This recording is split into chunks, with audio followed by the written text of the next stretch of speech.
A touch of positivity this evening on Jamaican international Leon Bailey's sparkling man of the match performance for Aston Villa over the weekend. Bailey led the way with the first of 4 goals, followed by 2 assists in Villa's thumping win over Brentford. And conspicuously, this dominant performance came immediately after the firing of Steven Gerrard as the Villa coach. And again though, the obvious question arises, where is this Leon Bailey for Jamaica?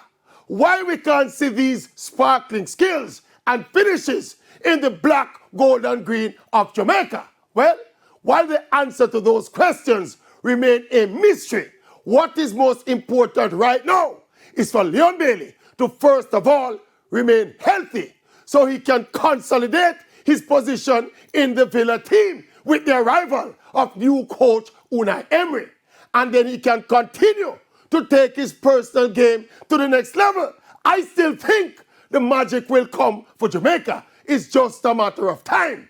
Bailey should just keep chipping away with the hard work, and the performances for Jamaica will come. Yeah, man, Chippy, just keep chipping away. Just keep chipping away and chipping away and chipping away, Chippy, and the performances will come. Chipping away.